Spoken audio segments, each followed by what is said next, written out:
Earl Bruce had said this. He said, art sees things on a football field, and his brain computes what defenses are doing and who's going to be open in another 2 or 3 steps in a faster way than most mortal quarterbacks are able to do. So Art had the body, the brain, the quick feet, the ability to release a football quickly. And although the players revered his talent, Art was kind of a loner. He was actually kind of a shy kid. He wasn't one of those good old boys who, spent a lot of time with his teammates. On weekends when they were not in season, he would go home to the farm and he would spend it with his family. Very charming. He felt the weight of the world on his shoulders because he had been so celebrated from such a young age. And Art never turned his back to a young kid on signing an autograph. Art tried to please everybody, and everybody wanted to be pleased.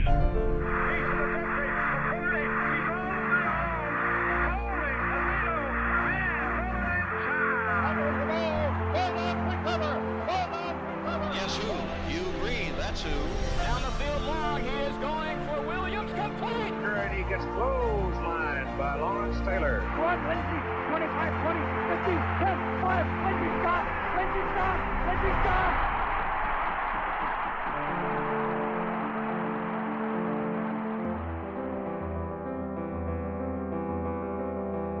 Welcome to Hidden Yardage. I'm your host, Joe Moore.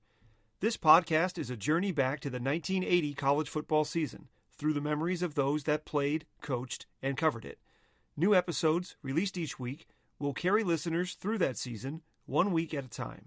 For more information, please visit the website at www.hiddenyardagepodcast.com. If this is your first time listening, you may want to go back and start with episode 1. This is episode 5, Triumphant, Evermore.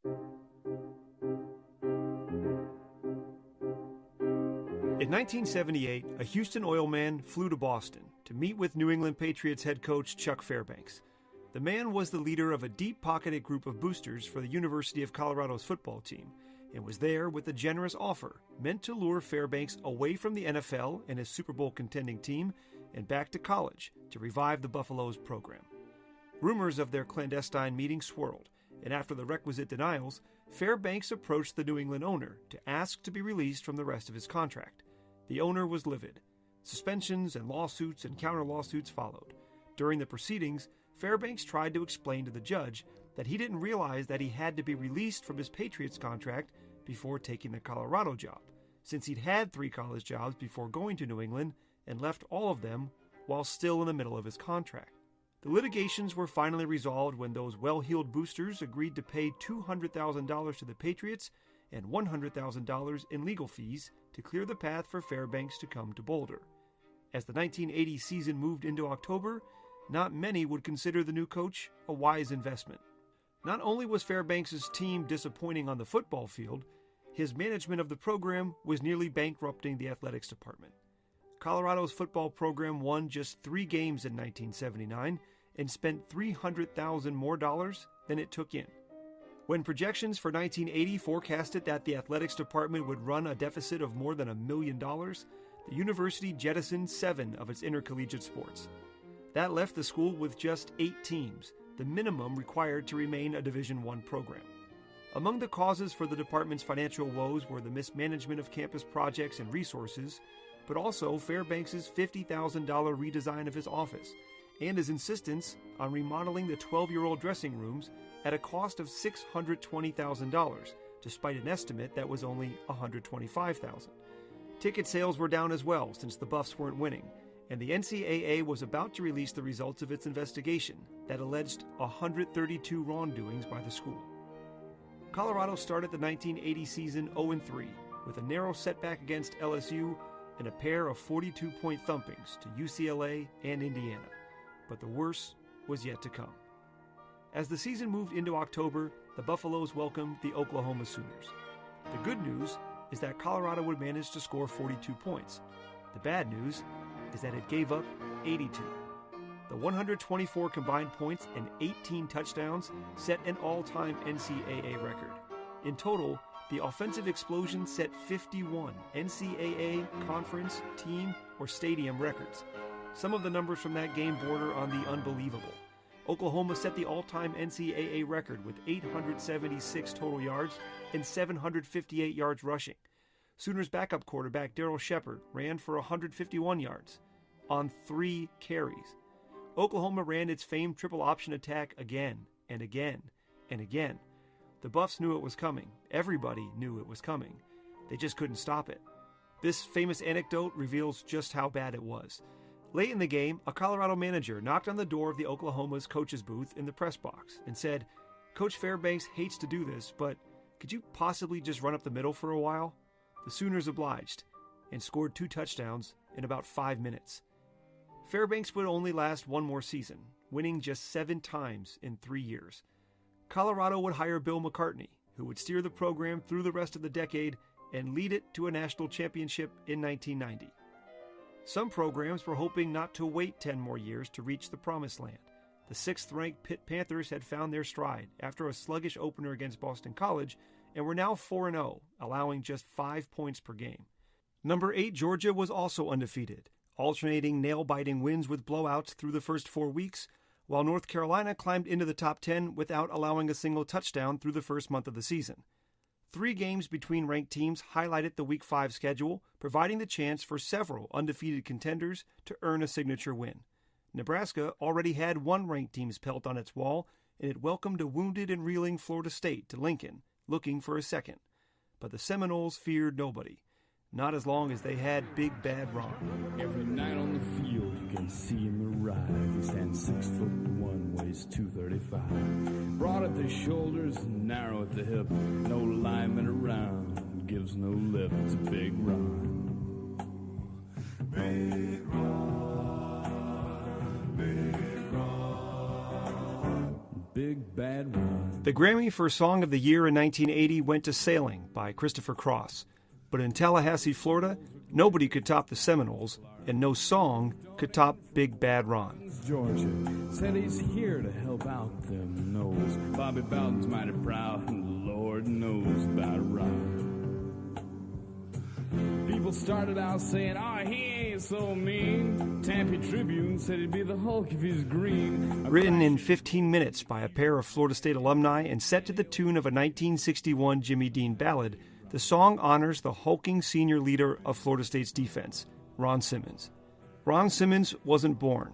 He was chiseled out of brown Georgia granite, had the wings of Mercury attached to his ankles, and had life breathed into him by whatever saint is assigned to Bobby Bowden. That line, written by Tom McEwen in the Tampa Tribune, was one man's attempt at describing what was nearly indescribable. Standing 6 feet 1 inch tall and weighing 235 pounds with a 20-inch neck, Simmons dominated games from his nose tackle position. He bench pressed 525 pounds and finished 9th in the Heisman Trophy voting as a junior. His weightlifting sessions were appointment viewing for his stunned teammates, and he grew to folk hero status in Tallahassee. Another newspaper described Simmons as a muscular mongoose with railroad ties hanging where arms normally grow. Ron rules the terrain between the hash marks. You don't take a football into Ron's habitat, you take a machete. Bobby Bowden said of Simmons, if he were 3 inches taller, he'd be illegal. His teammates were glad there were no laws against his suiting up on Saturdays.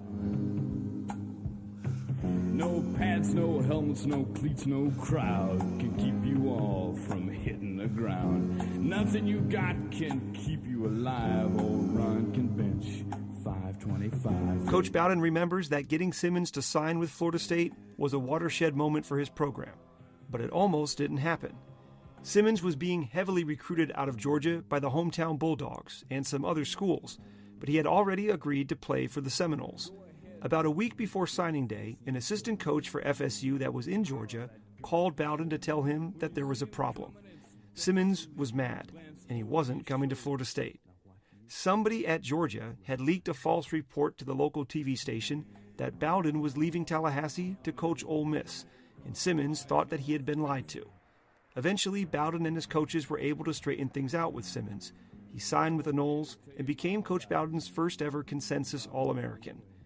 Simmons hurt his ankle in the Seminoles' opening game of the 1980 season against LSU and had an encouraging week of practice after being limited in the team's first 4 games. Now, Big Bad Ron would lead Florida State into a sea of red at Memorial Stadium against Nebraska. The third-ranked Huskers were 3-0 and had outscored their opponents 133-16. Sports Illustrated even sent its writer Jim Marshall to Lincoln to write a story about the Cornhuskers' path to Tom Osborne's first national championship.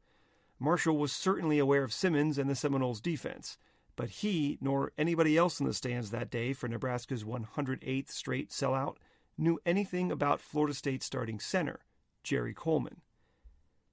Coleman was a sophomore biology major that had walked onto Bowden's squad and was making his first ever trip with the varsity team. Pressed into action after injuries to the top 2 centers on the team and a disastrous debut by a backup guard that filled in during the team's loss to Miami, Coleman was given the start against Nebraska. After seeing 11 mishandled snaps the week before, Bowden told Coleman, quote, "Buddy, I don't care if you block a soul. I just want a perfect snap." He wasn't listed in the game program, nor on the rosters available in the press box. In fact, Coleman had to earn his way to eating at the training table with the rest of the team by picking up trash near the apartments where the players lived. If the Seminoles were going to pull off the upset, they would need Coleman to succeed under pressure against one of the stingiest defenses in the country. The game could not have started worse for Florida State. Nebraska put together back-to-back 80-yard drives to take a 14-0 lead. Senior quarterback Jeff Quinn looked sharp, and I-back Jarvis Redwine was chewing up huge chunks of turf to put the Seminoles' defense on its heels. On offense, Florida State's first 21 plays had resulted in a total of -7 yards. The Huskers' defensive line was dominant, sacking quarterback Rick Stockstill 4 times in the first half and bottling up FSU's ground game that would net just 12 yards on the entire day. Finally, with time running out in the first half, Stockstill led a drive to put his team in field goal range, and senior Bill Capice made a 32-yarder to make the score 14-3 at halftime. In the locker room, Coach Bowden wrote "pass rush" in huge letters on the chalkboard and devised a strategy to help free his offense and find a way to climb back into the game. But the Noles would need to find a way to stop Nebraska as well. Or maybe, in the second half, Nebraska would stop itself. Towards the end of the 1969 season, Joe Paterno called a meeting for his Penn State team after it trounced Maryland 48-0. The Nittany Lions were 8-0, ranked 4th, and had a big decision to make. Representatives from the Sugar, Cotton, and Orange Bowls had come calling to Happy Valley, and all were anxiously awaiting the news of where Penn State would spend its New Year holiday. Paterno wouldn't reveal his own preference and let his players decide for themselves which bowl bid they would accept. The decision was far from straightforward and is a perfect illustration of how convoluted the bowl system used to be. Penn State wanted to play for and win the school's first ever national championship, but the path to that goal could not have been less clear. Consider the factors in play. The current top-ranked team and defending Rose Bowl and national champion Ohio State was undefeated and had occupied the top spot in the poll since the preseason. Woody Hayes called it the best team to ever play college football, and its closest game all season was a 34-7 win against Minnesota. The Buckeyes still had to play their annual rivalry game against 6-2 Michigan and its rookie head coach Bo Schembechler at the end of the year. But when the Bucks beat Michigan, as everybody assumed they would, their season would be over, since Ohio State would not be playing in a bowl game. In those days, only one team from the Big Ten could go to a bowl game, and prior to 1972, no team could go to the Rose Bowl in back-to-back seasons. The Lions could accept the Cotton Bowl bid and play the winner of the Southwestern Conference, likely either Arkansas or Texas. Both were undefeated and ranked in the top 3, and were going to play each other the last week of the season. If Penn State went to the Orange Bowl, it would play 7th-ranked Missouri, the champion of the Big 8. Now, since Penn State assumed it could finish no higher than number 2 behind Ohio State, its players made their decision based on which bowl trip would be the most enjoyable for the team. Citing rumors they heard about how black players were treated in Dallas, they voted to return to Miami, where the team enjoyed its experience playing in the Orange Bowl after the 1968 season. It was, in hindsight, a mistake. Ohio State was upset by Michigan in the first battle of the 10-Year War, opening up the race for the national championship. Texas rose to number 1 and beat second-ranked Arkansas in a game famously attended by President Richard Nixon, who awarded the Longhorns the national championship in the locker room right after the game. It's a great thrill. It's a great thrill for us to win the football game, but the big thrill, I know I speak for all of our squad, is for the President of the United States to take time to endorse college football and to honor you with your presence in our locker room. This is a big moment in all of our lives, and I'm speaking for the coaching staff and all the players. The AP and the UPI will name Texas number 1, as we know, after this game. And this is a great honor in the 100th year of football. I want all of you to know that we didn't make up the plaque in advance. It doesn't say what team, and I'm taking it back to Washington and put in Texas. If I could add one thing, Darrell, while we're talking here, I do want to say that Penn State, of course, felt that I was a little premature in suggesting this, so we're going to present a plaque to Penn State as the team in the 100th year with the longest undefeated untied. Is that fair enough? Fair enough. Had Penn State voted to go to the Cotton Bowl, it could have played Texas for the national title. Instead, number 2 Penn State beat number 5 Missouri in Miami, while number 1 Texas beat number 9 Notre Dame in Dallas. The Orange Bowl was memorable for the largest crowd in the game's history, Penn State's 7 interceptions, and the real mountain lion that Penn State had on the sidelines. Penn State finished the 1969 season ranked number 2 for the second year in a row, despite a 30-game unbeaten streak and back-to-back perfect seasons. Years later, Paterno would admit that his choice had been to go to the Cotton Bowl, and the players on that team have said they wished he never let them vote. In 1980, the stakes were far lower for a Week 5 matchup between Penn State and Missouri in Columbia. Missouri had quietly climbed into the top 10 with wins over San Diego State, Illinois, and New Mexico, while the Lions were licking their wounds after being manhandled by Nebraska. Penn State was sorting through a quarterback battle between freshman Todd Blackledge and sophomore Jeff Hostetler.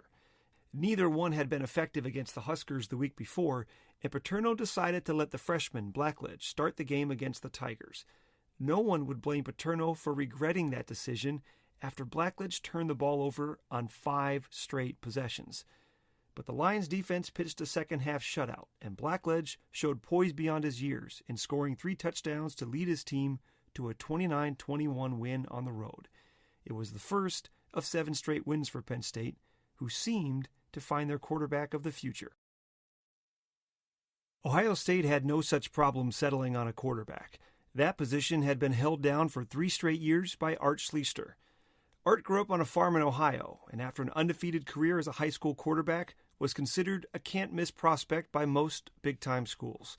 So talented was Schlichter that even the intractable Ohio State coach Woody Hayes told the recruit's father that he would embrace a new passing offense if only his son would sign with the Buckeyes. The sales pitch worked, and Schlichter turned down Michigan and Penn State to play in Columbus. During recruiting season, Art and his father were a welcome sight at Buckeye practices for current players, since Woody would hide his famous temper while wooing the young quarterback. That would all change once Schlichter was a member of the team. In those days, Woody used to work with the defense during practice and then review film of what the offense had done afterwards. As the freshman and his coaches were working out the new passing attack, team managers would grab the 16mm reels of practice footage and edit out all the interceptions so the old man wouldn't get too upset. One day, Coach Hayes got his hands on the evidence before it could be doctored, and to his horror, saw interception after interception. He picked up the projector while it was still running and threw it across the room where it shattered against the brick wall. Then he started banging his forehead on the table while screaming, "Never throw late over the middle, never underthrow a deep ball." Suffice to say, Woody had an aversion to interceptions. The rest of the world found that out when Schlichter threw late over the middle against Clemson in the Gator Bowl later that year, and Hayes punched the Tigers player that had the audacity to intercept it. Schlichter would find great success as a sophomore in 1979, making the cover of Sports Illustrated twice and nearly leading his team to a national championship. Along the way, he had engineered a come-from-behind victory over UCLA on the road. After the game, some Ohio State players had told an LA Times reporter that the Bruins players were soft. Head coach Terry Donahue circulated copies of the statements before the rematch in 1980, but his All-American safety Kenny Easley didn't need any reminders of what happened the year before. The senior from Virginia had always played with reckless abandon, but now, with his team ruled ineligible for a bowl game and facing the same team that had added insult to injury after beating his Bruins the year before, Easley's emotions were at a fever pitch. He admitted afterwards that he had watched the film from the 1979 game over 200 times to get ready for this year's matchup. Both teams were 3-0, and Ohio State receiver Doug Donnelly remembers that there was no taking this UCLA team lightly. The thing I remember is I think we were just a little nervous and not intimidated, but, I think we were nervous playing UCLA because we knew how good they were and watching film that week, and we knew it was going to be a tough game. And so, it was –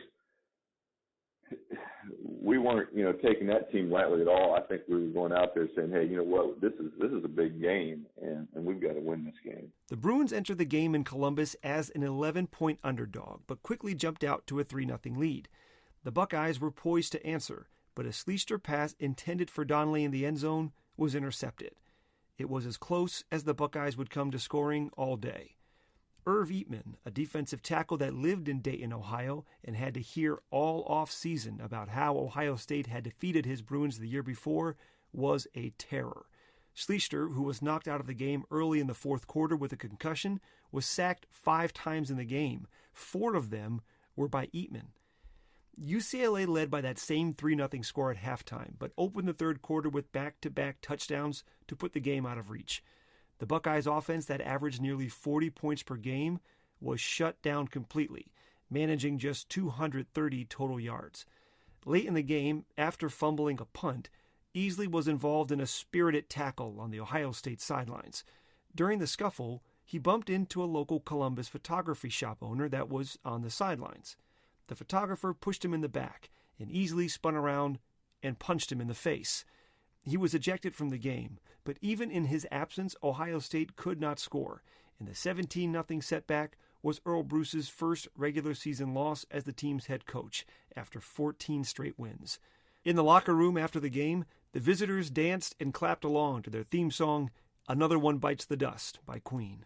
The Bruins were off to their best start in a decade, and were about to face another great quarterback in John Elway and the Stanford Cardinals.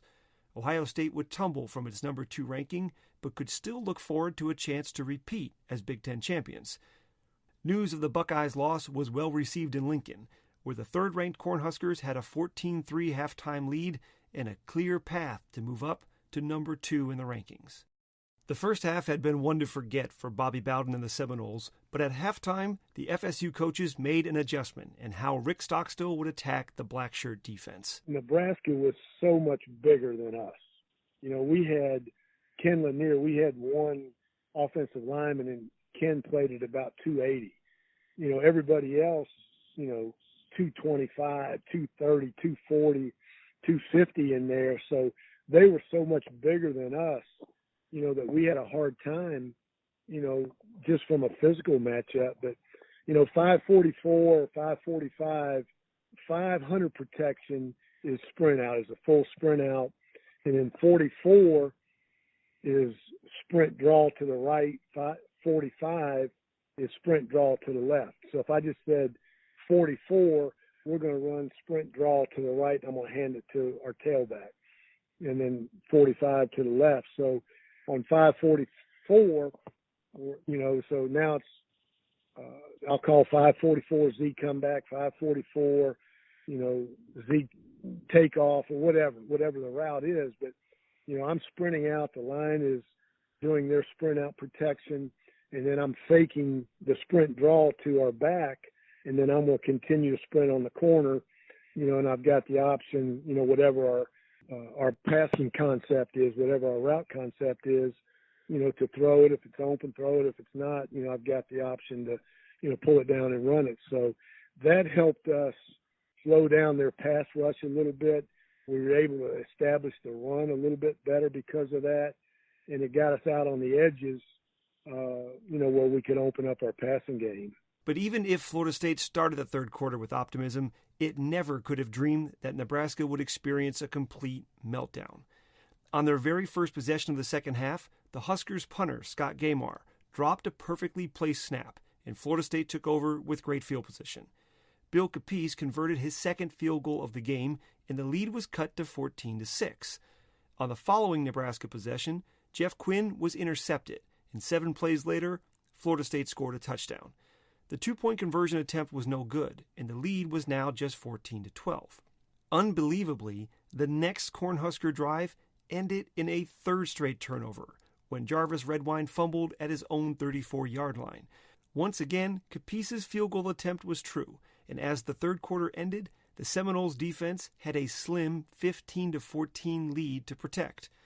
After the teams traded punts, Florida State found itself backed up on its own 28-yard line, facing a third down with 13 yards to go. I would bet my money. I'm a betting man. I believe Bobby's going to put it up here. Let's see what he does. Stock still rolling right. He's looking for a receiver, pumping down the field long. He is going for Williams. Complete! Phil Williams has it. 1st and 10 at the Nebraska 32-yard line. And the Seminole players are going wild on the sideline. Let's take a look at this again. Phil Williams with the biggest catch of his career right here at Lincoln, Nebraska, before 76,000-plus fans. Rick Stockstill rolling out. He's looking. He's got all the time in the world to throw, and that's what makes it. It was 5:44. It was a sprint out and it was Z takeoff. So I went through, the fake, like I said, and rolled out there and, threw a takeoff. And, we had Phil out there, and he made a nice catch on it before the safety got over the top. And, that really, it flipped the field position, flipped the field, and then it enabled us to take a little bit more time, off the clock and make it, I think we ended up kicking a field goal on that drive, but, it ended up making them, have to score a touchdown instead of kicking a field goal for the tie. Williams' big catch, despite being double-teamed, kept the drive alive, and with 2:35 left in the game, Bill Capice made his 4th field goal to give the Seminoles a 4-point lead. Nebraska's fans behind the uprights were signaling no good as the ball was driven over the top of the upright, but holder Kurt Unglab knew the kick was good right away. I was the field goal holder, so I can tell you this right now. It was good. It wasn't even a question in my mind. I mean, I remember that. I wasn't even a question. I could tell Capice can hit a football. I can tell you when it's good as soon as it left my finger, if that makes sense. Nebraska got the ball at its own 20-yard line and needed a touchdown to save its perfect season. Quarterback Jeff Quinn got his team moving into Florida State territory, completing 3 passes and drawing 2 pass interference penalties. On third down, with just over a minute left, Jarvis Redwine was given his 25th carry of the game. It would end with him lying on the turf in pain after a vicious tackle by linebacker Reggie Herring broke his ribs. Redwine would leave the game with 145 yards, and his Heisman campaign was gone with him. He would miss the next 2 games and never return to his early season form. After Quinn converted a 4th and 12, Coach Osborne went to his bench to bring in third-string sophomore Roger Craig. Jarvis got hurt, and I ran a sweep and took it down to 5, 10 yards, something like that. Yeah, I almost scored the winning touchdown in that game. Craig galloped down to the Florida State 3-yard line, but fumbled. A teammate of his fell on the ball to give the Huskers 1st and goal, but Nebraska, who already had 3 turnovers in the half, was playing with fire. On the sidelines, Coach Bowden prayed and asked God why he would let them come back in the second half just to lose like this. A first down pass was incomplete, and on second down, with 10 seconds left and no timeouts, Osborne sent in a pass play. Linebacker Paul Porowski was responsible for covering the fullback, but instead followed his instincts. They took him into Seminoles history. I think it was the play before they ran something similar or tried to. I had noticed that there was a gap in their protection. I was actually, I believe, supposed to be in man coverage that play with the fullback who went into the end zone, and obviously I didn't follow him. But I saw that gap, and I I took advantage of it, going back to don't hesitate, and didn't hesitate, and just knew that I'd made a mistake, but again, didn't hesitate and just made a play. You know, the opportunity was there and took advantage of it. I guess the story of that is if you do make mistakes in life, don't hesitate, just keep going, and the result might be good for you. Porowski's sack jarred the ball loose, and the fumble was recovered by Gary Futch to seal the win for the visitors. The offense came back onto the field, including walk-on center Jerry Coleman for a final snap. Like every other play that day, the center-quarterback exchange was perfect, and on Monday, Coleman was called into Bowden's office, where the coach told him that he had earned a scholarship. He never started another game. As the clock ran out, the Florida State players were surprised to see the entire stadium rise and give them a standing ovation. Some Nebraska fans even waited outside the locker room to congratulate them. So moved was Bobby Bowden that he wrote a letter to the Nebraska fans that was published in the state newspapers. It said, "I have never seen people with more class than I saw at Nebraska last week. I actually had the feeling that when we upset the Nebraska team, that instead of hate and spite, the Nebraska fans thanked us for coming to Lincoln and putting on a good show. This is nearly unheard of in today's society. Nebraska, you are a great example for Americans to copy. I hope we show half the class your people do. Sincerely, Bobby Bowden." Porowski, who would earn National Defensive Player of the Week honors, also received a letter. It was penned by Jarvis Redwine, who congratulated his rival on a hard-fought win from his hospital bed as he recovered from his cracked ribs. It was the first of a 4-game series between the two teams, and the 18-14 upset is still remembered as maybe the most important win in Florida State history. At the time, there was no doubt of its importance. "This was a big win for us, no doubt about it, maybe the biggest," Bowden said in his post-game news conference. "They'll kill us next year." But well before Nebraska could exact its measure of revenge, another, more immediate and deadly threat was looming. This time, the Seminoles would have to stand up against Pittsburgh, the beast of the East. For the second week in a row, Florida State would play the number 3 team in the country. This time, the Panthers would come to Tallahassee for a Saturday night showdown. Next week on Hidden Yardage, the story of the 1980 college football season. As the time goes deep toward the end zone where it is caught. Touchdown! Can Florida State survive another heavyweight battle with Pittsburgh in front of the largest home crowd in school history? Alabama and the Bear head to the Big Apple and get a surprise test from Rutgers. UCLA looks to avoid a hangover after its upset of Ohio State as it takes on John Elway and Stanford. And Houston and Texas A&M play into the wee hours of the morning. The Hidden Yardage podcast is researched, written, narrated, and produced by me, Joe Moore. If you enjoyed the episode, please rate and review wherever you listen to podcasts. For a list of everybody that appeared in this episode and special acknowledgments, visit the website at www.hiddenyardagepodcast.com. There you'll find a full transcript of every show, as well as schedules, stats, and standings from the 1980 season. Please email your questions and comments to me at joe@hiddenyardagepodcast.com. This podcast is made possible through Moonlight Magic Productions. Thank you for listening.